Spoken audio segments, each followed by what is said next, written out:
Raven creative YouTube ಚಾನಲ್ಗೆ ತಮ್ಮೆಲ್ಲರಿಗೂ ಸ್ವಾಗತ. ಬನ್ನಿ ನಾಳಿನ ಶ್ರೀರಸ್ತು ಶುಭಮಸ್ತು ಸಂಚಿಕೆಯಲ್ಲಿ ಏನಾಗುತ್ತೆ ಅಂತ ನೋಡೋಣ. ಅದಕ್ಕಿಂತ ಮುಂಚೆ ಯಾರು ನನ್ನ ಚಾನಲ್ನ ಸಬ್ಸ್ಕ್ರೈಬ್ ಮಾಡ್ಕೊಂಡಿಲ್ಲ ದಯವಿಟ್ಟು ಸಬ್ಸ್ಕ್ರೈಬ್ ಮಾಡ್ಕೊಳ್ಳಿ ಅಂತ ಹೇಳ್ತಾ ಬನ್ನಿ ನೋಡೋಣ. ಸಂಚಿಕೆಯ ಆರಂಭದಲ್ಲಿ ಸಿರಿ ಬಂದ್ಬಿಟ್ಟು ಸಮರ್ಥ್ ಕೆಲಸ ಮಾಡ್ತಾ ಇರ್ತಕ್ಕಂಥ ಆಫೀಸ್ಗೆ ಬಂದಿರ್ತಾಳೆ. ಅಲ್ಲಿ ಸಮರ್ಥ್ ಏನಪ್ಪಾ ಮಾಡ್ಲಿ, ಇವಳು ಬೇರೆ ಇಲ್ಲಿಗೆ ಬಂದ್ಬಿಟ್ಟಿದ್ದಾಳೆ, ಅಭಿ ಏನಾದ್ರು ನೋಡಿದ್ರೆ ಅಷ್ಟೇ ನನ್ನ ಮರ್ಯಾದೆನ ತೆಗೆದ್ಬಿಡ್ತಾನೆ ಅಂತ ಅನ್ನೋಷ್ಟೊಳಗಡೆನೆ ಅದೇ ರೂಟಲ್ಲಿ ಅಭಿ ಬರ್ತಾ ಇರ್ತಾನೆ. ಟೈಮಿಗೆ ಕರೆಕ್ಟ್ ಆಗಿ ಅಭಿ ಮತ್ತೆ ಹಾಗೆ ಅವ್ನ ಮ್ಯಾನೇಜರ್ ಇಬ್ರು ಕೂಡ ಬೇರೆ ರೂಮ್ ಒಳಗಡೆ ಎಂಟ್ರಿ ಆಗ್ತಾರೆ.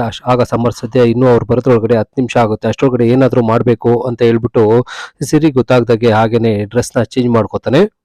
ಅದನ್ನೆಲ್ಲ ಇಲ್ಲಿ ಸಿರಿ ನೋಡ್ತಾನೆ ಇರ್ತಾಳೆ. ಅಷ್ಟೊತ್ತಿಗೆ ಡ್ರೆಸ್ ಚೇಂಜ್ ಮಾಡ್ಕೊಂಡು ಸಮರ್ಥ ಆಚೆ ಬಂದ್ಬಿಟ್ಟು ಹೇಳಿ ಸಿರಿ ಅಂತ ಹೇಳಿದಾಗ, ಏನ್ ಇಲ್ಲಿವರೆಗೂ ಬಂದಿದ್ದಾಗ ನಾನೇ ಎಡ್ ಮಾಡ್ಕೊಂಡ್ ಬಂದಿದ್ದೀನಿ, ನಿನ್ಗೆ ಊಟ ಕೊಡ್ಬೇಕು ಅಂತ ಅನ್ನಿಸ್ತು, ಹಾಗಾಗಿ ಬಂದೆ ಅಂತ ಹೇಳ್ಬಿಟ್ಟು ಅಲ್ಲಿ ಒಂದು ಮೀಟಿಂಗ್ ರೂಮ್ಗೆ ಸಿರಿನ ಕರ್ಕೊಂಡು ಹೋಗ್ತಾನೆ.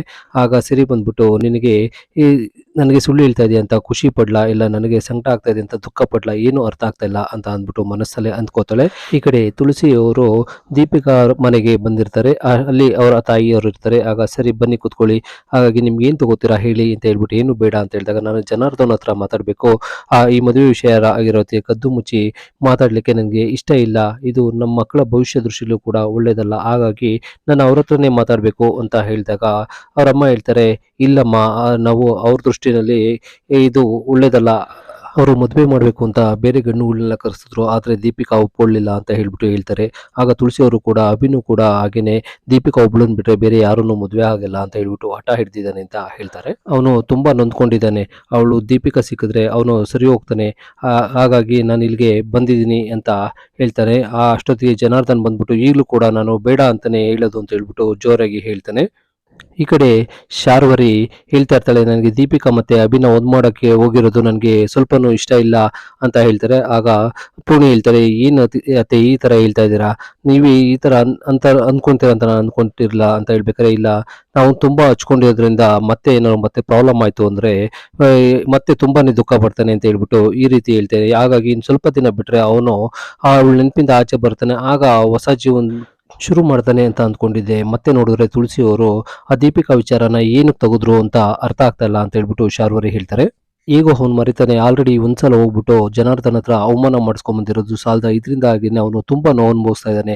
ಇನ್ನೊಂದ್ಸಲ ಹೋಗ್ಬಿಟ್ಟು ಮತ್ತೆ ಅವಮಾನ ಮಾಡಿಸ್ಕೊಂಡ್ ಬಂದು ಮತ್ತೆ ಅಭಿ ಅದರಿಂದ ನೋವು ಪಡೋದನ್ನ ನನ್ನ ಕೈಲಿ ನೋಡಕ್ ಆಗ್ತಾ ಇಲ್ಲ, ಅದಕ್ಕೋಸ್ಕರ ನನಗೆ ಇದು ಇಷ್ಟ ಇಲ್ಲ ಅಂತ ಹೇಳ್ತಾ ಇರೋದು ಅಂತ ಹೇಳ್ಬಿಟ್ಟು ಶಾರ್ವರಿ ಪೂರ್ಣಿಗೆ ಹೇಳ್ತಾರೆ. ಆಗ ಪೂರ್ಣಿ ಹೇಳ್ತಾಳೆ, ಇನ್ನು ಅಭಿ ಬಂದ್ಬಿಟ್ಟು ದೀಪಿಕಾ ನೆನಪಲ್ಲೇ ಕೊರಗ್ತಾ ಇದ್ದಾನೆ, ಅವ್ನಿಗಾಗಿರೋ ನೋವು ತನ್ನಿಂದಲೇ ಅಂತ ಹೇಳ್ಬಿಟ್ಟು ತುಳಸಿ ಅಮ್ಮ ತಿಳ್ಕೊಂಡಿದ್ದಾರೆ. ಹಾಗಾಗಿ ಈ ಮದುವೆನ ಮಾಡಿದ್ರೆ ಅವರು ಕೂಡ ಆ ನೋವಿಂದ ಹೊರಗಡೆ ಬಂದೆ ಅನ್ನೋ ಒಂದು ಖುಷಿ ಸಿಗುತ್ತೆ, ಅದಕ್ಕೋಸ್ಕರ ಈ ರೀತಿ ಮಾಡ್ತಾ ಇದಾರೆ ಅಂತ ಹೇಳ್ಬಿಟ್ಟು ಹೇಳ್ತಾರೆ. ಎಲ್ಲ ನಾವು ಅಂದ್ಕೊಂಡಂಗೆ ಆದ್ರೆ ಒಳ್ಳೇದೇ, ಆದ್ರೆ ಅಲ್ಲಿರೋದು ಜನಾರ್ದನ್, ಅವ್ರನ್ನ ಒಪ್ಸೋದು ಅಷ್ಟು ಸುಲಭ ಅಲ್ಲ ಅಂತ ಹೇಳ್ಬೇಕಾರೆ ಅಮ್ಮ ಒಪ್ಕೊಂಡಿದ್ದಾರೆ, ಇದನ್ನ ಅವರು ಇಡ್ತಿದ್ದಾರೆ ಅಂದ್ರೆ ಆ ಕೆಲಸ ನಾವು ಮಾಡೇ ಮಾಡ್ತಾರೆ ಅಂತ ಹೇಳ್ಬಿಟ್ಟು ಅನ್ಕೊಳ್ತಾರೆ. ಆಗ ಮಹೇಶ್ ಹತ್ರನು ಕೂಡ ಅಲ್ವೇನ್ರಿ ಅಂತ ಹೇಳ್ಬಿಟ್ಟು ಅವ್ರ ಮುಂದೆನೆ ಕೇಳ್ತಾರೆ. ಆಗ ಪೂರ್ಣಿ ಬಂದ್ಬಿಟ್ಟು ಅಲ್ಲಿಂದ ಹೋಗ್ತಾಳೆ. ಹಾಗೇನೆ ಜ್ಯೂಸ್ ಕುಡಿಸ್ಲಿಕ್ಕೆ ಹೋದಾಗ ಅವ್ನ್ ಜ್ಯೂಸ್ ಬೇಡ ಅಂತ ಹೇಳ್ಬಿಟ್ಟು ಹಾಗೇನೆ ಕತ್ನ ಇದ್ ಮಾಡ್ತಾನೆ. ಹಾಗೇನೆ ತುಳಸಿಗೆ ಎಲ್ಲಾ ಕ್ರೆಡಿಟ್ ಸಿಗುತ್ತೆ. ಹಾಗೇನೆ ಮಾಧವ್ಗಿರೋ ಗಿಲ್ಟ್ ಕಮ್ಮಿ ಆಗುತ್ತೆ ಅಂದ್ರೆ ಯಾವುದೇ ಕಾರಣಕ್ಕೂ ನಾವು ಇದನ್ನ ಆಗ್ಲಿಕ್ಕೆ ಬಿಡಬಾರ್ದು ಅಂತ ಹೇಳ್ಬಿಟ್ಟು ಮನಸ್ಸಿನಲ್ಲೇನೆ ಯೋಚನೆ ಮಾಡ್ತಾ ಇರ್ತಾಳೆ. ಈ ಕಡೆ ಸಮರ್ಥ್ ಬಂದ್ಬಿಟ್ಟು ಸಿರಿನ ಆಫೀಸ್ಗೆ ಕರ್ಕೊಂಡ್ ಬರ್ತಾರೆ. ಆಗ ಅವ್ನ ಕ್ಯಾಬಿನ್ ತೋರಿಸ್ಬಿಟ್ಟು, ನಿನ್ ಗಂಡ ಇಲ್ಲೇ ಮೀಟಿಂಗ್ಸ್ ಮಾಡೋದು ಅಂತ ಹೇಳ್ಬಿಟ್ಟು ತೋರಿಸ್ತಾರೆ. ಹಾಗೆ ಸಿರಿಗೆ ಹೇಳ್ಬೇಕಾದ್ರೆ ಅಷ್ಟೊತ್ತಿಗೆ ಅವ್ರ ಮ್ಯಾನೇಜರ್ ಕೂಡ ಅದೇ ದಾರಿನಲ್ಲಿ ಬರೋದು ನೋಡ್ನ ಈ ಕಡೆ ಸಮರ್ಥ್ ನೋಡ್ತಾನೆ, ಇವನೇನಪ್ಪ ಈ ಕಡೆನೆ ಬರ್ತಾ ಇದ್ದಾನೆ, ಇನ್ ಕೇಸ್ ಇದೆಲ್ಲ ಗೊತ್ತಾದ್ರೆ ಸಿರಿಗೆ ತುಂಬಾನೇ ಪ್ರಾಬ್ಲಮ್ ಆಗುತ್ತೆ ಅಂತ ಹೇಳ್ಬಿಟ್ಟು, ಸರಿ ಸಿರಿ ನೀನು ನೋಡು ನನಗೆ ಇನ್ನೊಂದು ಮೀಟಿಂಗ್ ಇದೆ ಅಂತ ಹೇಳ್ತಾನೆ. ಇಲ್ಲ ಸಮರ್ಥ್, ನಾನು ಇಲ್ಲಿ ಆಫೀಸಿಗೆ ಬಂದ್ಮೇಲೆ ಅಭಿನ ಮಾತಾಡ್ಸ್ಕೊಂಡು ಹೋಗ್ತೀನಿ ಅಂತ ಹೇಳ್ಬೇಕಾರೆ, ಈಗ ಪರವಾಗಿಲ್ಲ ಈಗ ಇಂತೂ ಬೇಡ, ನೆಕ್ಸ್ಟ್ ಟೈಮ್ ಮಾತಾಡಿಸುವಂತೆ ಅಂತ ಹೇಳ್ಬಿಟ್ಟು ಅಲ್ಲಿಂದ ಕರ್ಕೊಂಡು ಹೋಗ್ತಾನೆ. ಆಚೆ ಬರೋ ಟೈಮಿಗೆ ಕರೆಕ್ಟಾಗಿ ಮ್ಯಾನೇಜರ್ ಎದುರುಗಡೆ ಸಿಕ್ಬಿಟ್ಟು, ಏನ್ ಸಮರ್ಥ್ ಮನೆಗೆ ಹೊರಟ ಅಂತ ಹೇಳ್ಬೇಕಾರೆ, ಇಲ್ಲ ಸರ್ ಅಂತ ಹೇಳ್ಬೇಕಾರೆ, ಡ್ರೆಸ್ಸು ಅಂತ ಹೇಳ್ಬೇಕಾರೆ, ಹಾಗಾದ್ರೆ ಮೀಟಿಂಗ್ ಎಲ್ಲ ರೆಡಿ ಆಗಿದೆಯಾ ಅಂತ ಹೇಳ್ಬಿಟ್ಟು ಹೇಳ್ತಾನೆ. ಇವ್ರು ನಮ್ಮ ಮಿಸ್ಸಸ್ ಅಂತ ಹೇಳ್ಬಿಟ್ಟು ಪರಿಚಯ ಮಾಡ್ಕೊಡ್ತಾನೆ ಅವನು. ಸರಿ ಹಾಗಾದ್ರೆ ಮೀಟಿಂಗ್ ಎಲ್ಲ ರೆಡಿ ಇದೆ ಅಂತ ಹೇಳ್ಬಿಟ್ಟು ಅಲ್ಲಿಂದ ಹೊಡ್ತಾನೆ ಅವರು. ಆಗ ಸಮರ್ಥ್ ಬಂದ್ಬಿಟ್ಟು ಅವರು ಮೀಟಿಂಗ್ಗೆ ಫೈಲ್ಸ್ ಎಲ್ಲ ರೆಡಿ ಇದೆಯಾ ಅಂತ ಹೇಳ್ಬಿಟ್ಟು ಕೇಳ್ತಾ ಇದ್ರು ಅಂತ ಹೇಳ್ಬಿಟ್ಟು ಸಿರಿಗೆ ಹೇಳ್ತಾನೆ.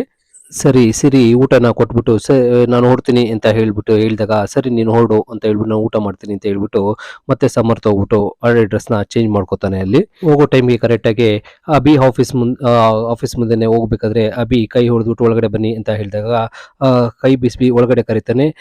ಆಗ ನಿಮ್ಮ ಯಜಮಾನ್ರು ಸಿಕ್ಕಿದ್ರ ಅಂತ ಹೇಳಿ, ನಿಮ್ಮ ಮ್ಯಾನೇಜರ್ ಅಂತ ಹೇಳ್ಕೊಂಡಿದಾರ ಅವನು ಅಂತ ಹೇಳ್ಬಿಟ್ಟು ಜೋರಾಗಿ ನಗ್ತಾ ಇರ್ತಾನೆ. ಆಗ ನಿಮ್ಗೊಂದು ತಮಾಷೆ ತೋರಿಸ್ಲಾ ಅಂತ ಹೇಳ್ಬಿಟ್ಟು ಅಲ್ಲಿ ಫೋನ್ ಮಾಡ್ಬಿಟ್ಟು ನನ್ನ ಕ್ಯಾಬಿನ್ಗೆ 2 ಕಾಫಿನ ಕಳಿಸ್ಕೊಡಿ ಅಂತ ಹೇಳ್ಬಿಟ್ಟು ಹೇಳ್ತಾರೆ. ಈ ಕಡೆ ಜನಾರ್ದನ್ ಬಂದ್ಬಿಟ್ಟು, "ನಾನು ಏನು ನಡೆಸ್ತಾ ಇದ್ದೀರಾ ಇಲ್ಲಿ? ನಮ್ಮ ಮನೆಗೆ ಕದ್ದು ಮುಚ್ಚಿ ಬರೋದಲ್ಲದೆ ನಮ್ಮ ಮನೆಗೆ ಬಂದ್ಬಿಟ್ಟು ಈ ಮದುವೆ ಬಗ್ಗೆ ಮಾತಾಡಲಿಕ್ಕೆ ಕದ್ದು ಮುಚ್ಚಿ ಇದನ್ನೆಲ್ಲ ಮಾಡಬಾರ್ದು ಅಂತ ನಾನು ಮುಂಚೆನೇ ಹೇಳಿದ್ನಲ್ವಾ?" ಅಂತ ಹೇಳ್ಬಿಟ್ಟು ಹೇಳ್ತಾರೆ. ಆಗ ತುಳಸಿ ಬಂದ್ಬಿಟ್ಟು, "ಇದರಲ್ಲಿ ವನಜಾ ಅವ್ರದ್ದು ಏನು ತಪ್ಪಿಲ್ಲ, ನಾನೇ ನಿಮ್ಮ ಹತ್ರ ಮಾತಾಡಬೇಕು ಅಂತ ಬಂದೆ" ಅಂತ ಹೇಳ್ಬೇಕಾರೆ, "ಇದನ್ನೆಲ್ಲ ಇಟ್ಕೊಂಡು ಹೇಗೆ ಬಂದು ಇಲ್ಲಿ ಮಾತಾಡ್ತೀಯಾ?" ಅಂತ ಹೇಳ್ಬಿಟ್ಟು, "ಹೇಳಿದ್ದೀನಿ ತಾನೇ, ಈ ನಿಮಗೆ ಅವತ್ತೇ ಸರಿಯಾಗಿ ಇಬ್ಬರಿಗೂ ಹೇಳಿ ಕಳಿಸಿದ್ದೀನಿ, ಅವ್ನು ಬಂದರೆ ಅವಮಾನ ಆಗುತ್ತೆ ಅಂತ ನಿಮ್ಮನ್ನು ಕಳಿಸಿದಾನ ಅಂತ ಹೇಳ್ಬಿಟ್ಟು ಹೇಳ್ತಾರೆ. ಆಗ ತುಳಸಿ ಬಂದ್ಬಿಟ್ಟು, "ನಾನು ಬಂದಿಲ್ದಲೇ ಇರೋದು ನಿಮ್ಗೆ ಇಷ್ಟ ಇಲ್ದಲೇ ಇರಬಾರ್ದು, ಆದ್ರೆ ಅಭಿ ದೀಪಿಕಾ ಮದುವೆ ನಿಂತು ಸುಮಾರು ದಿನ ಆಗಿದೆ, ಯಾವುದೇ ಗಾಯ ಮಾಯ್ಲಿಕ್ಕೆ ಸ್ವಲ್ಪ ಸಮಯ ಬೇಕು, ಹಾಗಾಗಿ ಸುಮ್ಮನೆ ಇದ್ವಿ. ಈ ಅವತ್ತು ನಾವು ಬಂದು ಹೋದಾಗ ನಿಮ್ಮ ಮನಸ್ಸಿನಲ್ಲಿ ತುಂಬಾ ನೋವಾಗಿತ್ತು, ಹಾಗಾಗಿ ನಾವು ಸುಮ್ಮನೆ ಇದ್ವಿ" ಅಂತ ಹೇಳ್ಬಿಟ್ಟು ಹೇಳ್ತಾಳೆ. "ಒಂದು ಮದುವೆ ನಿಂತು ಹೋದ್ರೆ ಹೆಣ್ಣೆತ್ತವ್ರಿಗೆ ಇಷ್ಟು ಕಷ್ಟ ಆಗುತ್ತೆ ಅಂತ ಅದು ನನಗೆ ಚೆನ್ನಾಗಿ ಗೊತ್ತು" ಅಂತ ಹೇಳ್ಬೇಕಾರೆ, "ನಾವು ನಿಮ್ಮ ಭಾಷಣ ಕೇಳಲಿಕ್ಕೆ ಇಲ್ಲಿ ನಿಂತಿಲ್ಲ" ಅಂತ ಹೇಳ್ಬಿಟ್ಟು ಹೇಳಿದಾಗ, "ನನಗೆ ಗೊತ್ತು ನಿಮಗೆ ಅಷ್ಟೊಂದು ಟೈಮ್ ಇಲ್ಲ" ಅಂತ ಹೇಳ್ಬಿಟ್ಟು ತುಳಸಿ ಹೇಳ್ತಾರೆ. "ನಮ್ಮ ಮಕ್ಕಳಿಗೋಸ್ಕರನಾದ್ರೂ ಈ ಮಾತು ಕೇಳಿ, ಇನ್ ಕೇಸ್ ಏನಾದ್ರು ಇಬ್ಬರಿಗೂ ಇಷ್ಟ ಇಲ್ಲ ಅಂತ ಹೇಳಿದ್ರೆ ಇಷ್ಟೊತ್ತಿಗೆ ಬೇರೆ ಮದುವೆ ಆಗ್ತಾ ಇದ್ರು, ಇಬ್ಬರು ಇಷ್ಟಪಟ್ಟಿರೋದ್ರಿಂದ ಇಬ್ಬರು ಒಂಟಿ ಆಗಿದಾರಲ್ವಾ, ಹಾಗಾಗಿ ಅವ್ರ ಮುಂದಿನ ಜೀವನದ ಬಗ್ಗೆ ನಾವು ಯೋಚನೆ ಮಾಡ್ಬೋದಲ್ವಾ" ಅಂತ ಹೇಳ್ತಾರೆ. ಆಗ ಅವ್ರು, "ಯಾರು ಹೇಳಿದ್ದು ಅವರು ಖುಷಿಯಾಗಿಲ್ಲ ಅಂತ ಹೇಳ್ಬಿಟ್ಟು? ಅವಳು ದುಬೈನಲ್ಲಿ ಆರಾಮಾಗಿ ಫ್ರೆಂಡ್ಸ್ ಜೊತೆ ಪಾರ್ಟಿ ಮಾಡ್ಕೊಂಡಿದ್ದಾಳೆ, ಅವಳ ಮನಸ್ಸಲ್ಲಿ ಅಭಿ ಅನ್ನೋ ಹೆಸರಿಗೆ ಜಾಗನೇ ಇಲ್ಲ" ಅಂತ ಹೇಳ್ಬಿಟ್ಟು ಹೇಳ್ತಾನೆ. ಈ ಕಡೆ ಬಂದ್ಬಿಟ್ಟು, "ಅಭಿ ಯಾಕೆ ಸುಮ್ಮನೆ ನಿಂತ್ಕೊಂಡಿದ್ದೀರಾ, ಕೂತ್ಕೊಳ್ಳಿ, ಒಂದು ಒಳ್ಳೆ ಕಾಫಿ ಬರುತ್ತೆ ಕುಡಿಬಹುದು" ಅಂತ ಹೇಳ್ಬಿಟ್ಟು ಸಿರಿಗೆ ಕೂತ್ಕೊಳ್ಳಿಕ್ಕೆ ಹೇಳ್ತಾರೆ. ಹಾಗೇನೆ ಅಭಿ ಕೇಳ್ತಾನೆ, "ಮೊನ್ನೆ ನಮ್ಮ ಆ, ಅಪ್ಪ ಮತ್ತೆ ಹಾಗೇನೆ ನಿಮ್ಮಮ್ಮ ಬಂದಿದ್ರಲ್ಲ, ಅವರು ಬರೀ ಕೈಯಲ್ಲಿ ಬಂದ್ರ ಇಲ್ಲ ಮನೆಗೆ ಕಂತೆ ಕಂತೆ ಹಣ ತಗೊಂಬಂದ್ರ" ಅಂತ ಹೇಳ್ಬಿಟ್ಟು ಅಭಿ ಸಿರಿ ಹತ್ರ ಕೇಳ್ತಾನೆ. ಅವರು ಅಲ್ಲಿಂದ ಏನು ತಂದಿರಲಿಲ್ಲ, ಆದ್ರೆ ಅವರು ಇಸ್ಕೊಳ್ಳುವಂತ ಪರಿಸ್ಥಿತಿ ನಮ್ಗೆ ಏನೂ ಬೇಕಾಗಿರ್ಲಿಲ್ಲ ಅಂತ ಹೇಳ್ಬಿಟ್ಟು ಸಿರಿ ಹೇಳ್ತಾರೆ. "ಅವ್ರ ಕಂತೆ ಕಂತೆ ಹಣ ತರ್ಲಿ ಅಂತ ತಾನೇ ನೀವು ನಮ್ಮನ್ನ ಕಳಿಸಿರೋದು ನಿಮ್ಮ ಅತ್ತೆನ" ಅಂತ ಹೇಳ್ಬೇಕಾರೆ, "ಆ ತರ ಪರಿಸ್ಥಿತಿ ನಮ್ಗಿಲ್ಲ" ಅಂತ ಹೇಳ್ಬಿಟ್ಟು ಸಿರಿ ಹೇಳ್ತಾರೆ. "ನಿಮ್ಗೆ ಅಷ್ಟೊಂದು ಪ್ರಾಬ್ಲಮ್ ಇಲ್ಲ ಅಂದ್ರೆ ಅವ್ರನ್ನೇನು ನಮ್ಮನೆ ಕಳಿಸ್ಬೇಕಾಗಿತ್ತು, ಈಗಲೂ ಕಾಲ ಮಿಂಚಿಲ್ಲ, ಬೇಕು ಅಂದ್ರೆ ಇವಾಗಲೂ ಕೂಡ ಅವ್ರನ್ನ ನಿಮ್ಮನೆಗೆ ವಾಪಸ್ ಕರೆಸ್ಕೋಬಹುದು" ಅಂತ ಹೇಳ್ಬಿಟ್ಟು ಅಭಿ ಹೇಳ್ತಾನೆ. "ಅವ್ರನ್ನ ಕರೆಸ್ಕೊಂತ ಇಲ್ಲ ಅಂತ ಅಂದ್ರೆ ನೀವು ಕೂಡ ಎಲ್ಲ ಬಂದು ಸೆಟ್ಲ್ ಆಗೋ ಐಡಿಯಾ ಏನಾದ್ರು ಇದೆಯಾ" ಅಂತ ಹೇಳಿ ಅಭಿ ಕೇಳ್ಬೇಕಾದ್ರೆ ಸಿರಿ ಹೇಳ್ತಾರೆ, "ಈ ತರ ನಿಮ್ಗೆ ಇದೆಲ್ಲ ಕೇಳಲಿಕ್ಕೆ ಮನ್ಸಾದ್ರೂ ಹೇಗ್ ಬರುತ್ತೆ, ನಮ್ಗೆ ಇಂಥದ್ದೆಲ್ಲ ಕನ್ಸಲ್ಲೂ ಬರಲ್ಲ, ನಮ್ಗೆ ಸ್ವಾಭಿಮಾನ ಇದೆ, ನಮ್ಗೆ ಬೇರೆಯವ್ರ ದುಡ್ಡು ಬಗ್ಗೆ ಈ, ಆಸೆ ಪಡೋ ಮನ್ಸು ಬರಲ್ಲ" ಅಂತ ಹೇಳ್ಬಿಟ್ಟು ಹೇಳ್ತಾನೆ. ಅಷ್ಟೊತ್ತಿಗೆ ಫೋನ್ ಮಾಡ್ಬಿಟ್ಟು, "ಎಷ್ಟೊತ್ತು ಕಾಫಿ ತರ್ಲಿಕ್ಕೆ" ಅಂತ ಹೇಳ್ಬೇಕಾದ್ರೆ, ಈ ಕಡೆ ಸಮರ್ಥ್ ಕಾಫಿ ತಗೊಂಡು ಅದೇ ರೂಮ್ಗೆ ಬರ್ತಾನೆ. ಸಮರ್ಥ್ ಕಾಫಿ ತಗೊಂಡು ಒಳಗೆ ಬಂದ್ಮೇಲೆ ಅಭಿ ಹೇಳ್ತಾನೆ, "ಸರ್ವ್ ಮಾಡಿ ಸರ್" ಅಂತ ಹೇಳ್ಬಿಟ್ಟು. "ಸರಿ" ಅಂತ ಹೇಳ್ಬಿಟ್ಟು ಸಮರ್ಥ್ 2 ಕಾಫಿನ ಕೊಡ್ತಾನೆ ಆ ಕಡೆ. ಆಗ ಅಭಿ ಹೇಳ್ತಾನೆ, "ನಿಮ್ ಗಂಡ ಮ್ಯಾನೇಜರ್ ಅಲ್ಲ ಅಂತ ಸರ್ವರ್ ಅಂತ ಗೊತ್ತಾದ್ರೂ ಕೂಡ ನಿಮ್ಗೆ ಬೇಜಾರಾಗ್ತಾ ಇಲ್ವಾ" ಅಂತ ಹೇಳಿದಾಗ, "ಸರಿ ಇಲ್ಲ" ಅಂತ ಹೇಳ್ಬಿಟ್ಟು ಹೇಳ್ತಾಳೆ. ಯಾಕೆ ಅಂದ್ರೆ ಈ ವಿಚಾರ ನನಗೆ ಮೊದಲೇ ಗೊತ್ತಿತ್ತು ಅಂತ ಹೇಳ್ಬಿಟ್ಟು ಸಿರಿ ಅಬಿಗೆ ಮುಖ ಕೊಡ್ದಂಗೆ ಹೇಳ್ತಾಳೆ. ಈ ಕಡೆ ಅದು ಸಮರ್ಥ್ಗೆ ಶಾಕ್ ಆಗುತ್ತೆ, ಇವಳಿಗೆಲ್ಲ ಮುಂಚೆನೆ ವಿಚಾರ ಗೊತ್ತಿತ್ತಾ ಅಂತ ಹೇಳ್ಬಿಟ್ಟು. ಆಗ ಅಭಿ ಕೇಳ್ತಾನೆ, "ಹಾಗಾದ್ರೆ ಮುಂಚೆನೆ ಗೊತ್ತಿತ್ತ ನಿಮ್ಗೆ ಇದನ್ನ ನೋಡ್ಲಿಕ್ಕೆ, ಈ ವೈಭವ ನೋಡ್ಲಿಕ್ಕೆ ಇಲ್ಲಿವರೆಗೂ ಬಂದ್ರ" ಅಂತ ಹೇಳ್ಬಿಟ್ಟು ಜೋರಾಗಿ ನಗ್ತಾ ಗ್ರೇಟ್ ಅಂತ ಹೇಳ್ಬಿಟ್ಟು ಚಪ್ಪಾಳೆ ತಟ್ತಾನೆ. ಹಾಗೆ ಬೇಕು ಅಂತಾನೆ ಟೇಬಲ್ ಮೇಲೆ ಕಾಫಿ ಚೆಲ್ಬಿಟ್ಟು, "ಕಾಫಿ ಚೆಲ್ಲೋಗ್ಬಿಡ್ತು ಸಮರ್ಥ್, ಸ್ವಲ್ಪ ಒರೆಸ್ಬಿಡ್ತೀಯಾ" ಅಂತ ಹೇಳ್ಬಿಟ್ಟು ಹೇಳ್ತಾನೆ.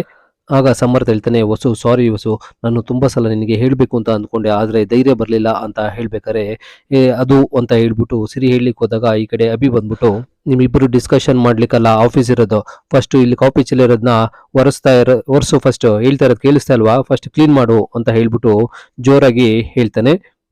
ಸರಿ, ಅಷ್ಟೊತ್ತಿಗೆ ಸಮರ್ಥ್ ಬಟ್ಟೆ ತಗೊಂಡ್ಬಿಟ್ಟು ಕ್ಲೀನ್ ಮಾಡಕ್ ಹೋದಾಗ, ಈ ಕಡೆ ಸಿರಿ ಬಂದ್ಬಿಟ್ಟು ಆ ಕೈನ ಹಾಗೇನೆ ಅಡ್ಡ ತಡಿತಾಳೆ. ಈ ಕಡೆ ಜನಾರ್ದನ್ ಹೇಳ್ತಾ ಇರ್ತಾನೆ, "ನೋಡಿ, ಸಮಯ ಕೊಟ್ರೆ ಗಾಯ ಮಾಯುತ್ತೆ ಅಂತ ಹೇಳಿದ್ರಲ್ಲ, ಆದ್ರೆ ನೀವು ಆಡಿರೋ ಗಾಯ ಯಾವುದೇ ಕಾರಣಕ್ಕೂ ಮಾಯಲ್ಲ. ಮಗನ ಮದುವೆ ದಿನ ನಾಚಿಕೆ ಮಾನ ಮರ್ಯಾದೆ ಬಿಟ್ಬಿಟ್ಟು ಈ ವಯಸ್ಸಿನಲ್ಲಿ ನೀವು ಮದುವೆ ಮಾಡ್ಕೊಂಡ್ ಬಂದ್ರಲ್ಲ, ನಿಮ್ಮಂತವ್ರ ಮನೆಗೆ ನನ್ ಮಗಳು ಬರ್ಬೇಕಾ? ಅವತ್ತೇ ನಿಮ್ಗೆ ಅವಮಾನ ಮಾಡಿ ಕಳಿಸ್ದೆ, ಮತ್ತೆ ಬಂದಿದ್ದೀರಾ?" ಆಗ ತುಳಸಿ ಅವರು ಹೇಳ್ತಾರೆ, "ಇಷ್ಟಾದ್ರೂ ಕೂಡ ನಾನು ಬಂದಿದ್ದೀನಿ ಅಂದ್ರೆ ಅಭಿ ತುಂಬಾನೇ ದೀಪಿಕಾ ನೆನಪಲ್ಲೇ ಉಳಿದೋಗ್ಬಿಟ್ಟಿದ್ದಾನೆ, ನಮ್ಮ ಇದಕ್ಕೆ ಅವ್ರು ಯಾಕೆ ನೋವು ಅನುಭವಿಸ್ಬೇಕು, ಹಾಗಾಗಿ ಅವರಿಬ್ರು ಮದುವೆ ಬಗ್ಗೆ ಮಾತಾಡ್ಲಿಕ್ಕೆ ಅಂತ ಬಂದಿದ್ದೀನಿ" ಅಂತ ಹೇಳ್ಬಿಟ್ಟು ಹೇಳಿದಾಗ, ಈ ಕಡೆ ಜನಾರ್ದನ ಹೇಳ್ತಾನೆ, "ಅವತ್ತು ನೀವಿಬ್ರು ಮದುವೆ ಆದಾಗ ಇದನ್ನೆಲ್ಲ ಯೋಚನೆ ಮಾಡ್ಲಿಲ್ವಾ? ಅವತ್ತು ನಿಮ್ ಖುಷಿಗೆ ನನ್ ಮಗಳು ಮದುವೆ ಏನಕ್ಕೆ ನಿಲ್ಸಿದ್ರಿ, ಮತ್ತೆ ಮತ್ತೆ ಅದೇ ವಿಚಾರನ ಮಾತಾಡ್ಲಿಕ್ಕೆ ನನಗಿಷ್ಟ ಇಲ್ಲ. ಫಸ್ಟ್ ಆಫ್ ಆಲ್ ನೀವು ನಮ್ಮ ಮನೆಗೆ ಬಂದಿದ್ದೆ ನನಗೆ ಇಷ್ಟ ಇಲ್ಲ, ಜಸ್ಟ್ ಗೆಟ್ ಔಟ್" ಅಂತ ಹೇಳ್ಬಿಟ್ಟು ಹೇಳ್ತಾನೆ. ಹಾಗೇನೆ ಅವಳು ಹೆಂಡತಿ ತೊಡಿಲಿಕ್ಕೆ ಹೋದಾಗ, "ನೀನ್ ಸುಮ್ನೆ ಇರೋ ಪ್ಲೀಸ್, ಹೊರಟೋಗಿ" ಅಂತ ಹೇಳ್ಬಿಟ್ಟು ಹೇಳಿದಾಗ ತುಳಸಿ, ದೀಪಿಕಾ ಬಿಟ್ಬಿಟ್ಟು ಅಭಿಗಿಲ್ಲ ಅಂತ ಅಭಿ ಬದುಕಲ್ಲ ಅಂತ ಹೇಳ್ಬಿಟ್ಟು ತುಳಸಿ ಹೇಳ್ಬೇಕಾದ್ರೆ, "ಅದು ನಿಮ್ಮಿದು, ಬಟ್ ಆದ್ರೆ ನನ್ ಮಗಳು ಅಂತೂ ತುಂಬಾ ಖುಷಿಯಾಗಿದ್ದಾಳೆ, ಅವನ್ನ ಮರ್ತ್ಬಿಟ್ಟು ಖುಷಿಯಾಗಿರ್ತಾಳೆ, ಆ ತರ ನಾನು ನೋಡ್ಕೋತೀನಿ, ದಯವಿಟ್ಟು ನೀವು ಇಲ್ಲಿಂದ ಹೊರಡ್ಬೋದು" ಅಂತ ಹೇಳ್ಬಿಟ್ಟು ಹೇಳ್ತಾನೆ. ಆಗ ತುಳಸಿ ಅವರು ಹೇಳ್ತಾರೆ, ದೀಪಿಕಾ ಅಷ್ಟೊಂದು ಇಷ್ಟಪಡ್ತಾ ಇದ್ದಾರೆ, ಇದನ್ನೆಲ್ಲ ಮರೆತುಬಿಟ್ಟು ಅವಳು ಖುಷಿಯಾಗಿರ್ಲಿಕ್ಕೆ ಸಾಧ್ಯನೇ ಇಲ್ಲ, ಮತ್ತೆ ದಯವಿಟ್ಟು ಈ ಮದುವೆನ ಹೇಗಾದ್ರೂ ಮಾಡಿ ನಡೆಸ್ಕೊಡಿ ಅಂತ ಹೇಳ್ಬೇಕಾದ್ರೆ ನಿಮ್ಗೆ ಈಗೆಲ್ಲ ಹೇಳಿದ್ರೆ ಅರ್ಥ ಆಗಲ್ವಾ, ಇದು ಮನೆಯಿಂದ ಹೊರಟೋಗಿ ಅಂತ ಹೇಳ್ಬಿಟ್ಟು ಹೇಳ್ತಾನೆ. ಆದ್ರೂ ತುಳಸಿ ಅವರಲ್ಲಿ ನಿಂತಿರೋದು ನೋಡ್ಬಿಟ್ಟು ನಿಮ್ಗೆ ಈಗೆಲ್ಲ ಹೇಳಿದ್ರೆ ಅರ್ಥ ಆಗಲ್ಲ, ಇರಿ ಅಂತ ಹೇಳ್ಬಿಟ್ಟು ಸೆಕ್ಯೂರಿಟಿನ ಕರೆಸ್ತಾರೆ. ಆ ಸೆಕ್ಯೂರಿಟಿನ ಕರೆದ್ಬಿಟ್ಟು, ಸೆಕ್ಯೂರಿಟಿ ಇವ್ರನ್ನ ಯಾರನ್ನ ಕೇಳ್ಬಿಟ್ಟು ಒಳಗಡೆ ಬಿಟ್ಟೆ ಅಂತ ಹೇಳಿದಾಗ, ಮೇಡಮ್ ಅಂತ ಹೇಳಿ, ಇನ್ನ ಯಾವುದೇ ಕಾರಣಕ್ಕೂ ನನ್ನ ಪರ್ಮಿಷನ್ ಇಲ್ದಾನೆ ಯಾರನ್ನೂ ಒಳಗಡೆ ಬಿಟ್ಕೊಡುದು ಅಂತ ಹೇಳ್ಬಿಟ್ಟು ಇವ್ರನ್ನ ಹೊರಗಡೆ ಕಳ್ಸುಂದಾಗ ತುಳಸಿ ಬಂದ್ಬಿಟ್ಟು ಒಂದೇ ಒಂದು ನಿಮಿಷ ಅಂತ ಹೇಳಿದಾಗ, ಕಳಿಸ್ತೇ ಇಲ್ಲ ನಿನ್ನ ಕೆಲಸದಿಂದ ಕಿತ್ತಾಕ್ಲಾ ಅನ್ಬೇಕಾರೆ ಈ ಕಡೆ ಸೆಕ್ಯೂರಿಟಿ ಬಂದ್ಬಿಟ್ಟು ಅವ್ನ ಕೋಲಿಂದ ಅವಳನ್ನ ತಳ್ತಾನೆ. ಆ ತಳ್ಳೋ ಟೈಮ್ಗೆ ಕರೆಕ್ಟ್ ಆಗಿ ಅವಿ ಬಂದು ಅವ್ರನ್ನ ಹಿಡ್ಕೋತಾನೆ. ಇದಾಗಿತ್ತು ಇಂದಿನ ಸಂಚಿಕೆ. ಇದುವರೆಗೂ ಯಾರು ನನ್ನ ಚಾನಲ್ನ ಸಬ್ಸ್ಕ್ರೈಬ್ ಮಾಡ್ಕೊಂಡಿಲ್ಲ, ದಯವಿಟ್ಟು ಸಬ್ಸ್ಕ್ರೈಬ್ ಮಾಡ್ಕೊಳ್ಳಿ ಅಂತ ಹೇಳ್ತಾ ಇಂದಿನ ಸಂಚಿಕೆ ಮುಗಿಸ್ತಾ ಇದ್ದೀನಿ. ಸಂಚಿಕೆಯನ್ನು ವೀಕ್ಷಿಸಿದ ತಮ್ಮೆಲ್ಲರಿಗೂ ಧನ್ಯವಾದಗಳು. Thank you. ಬಾಯ್.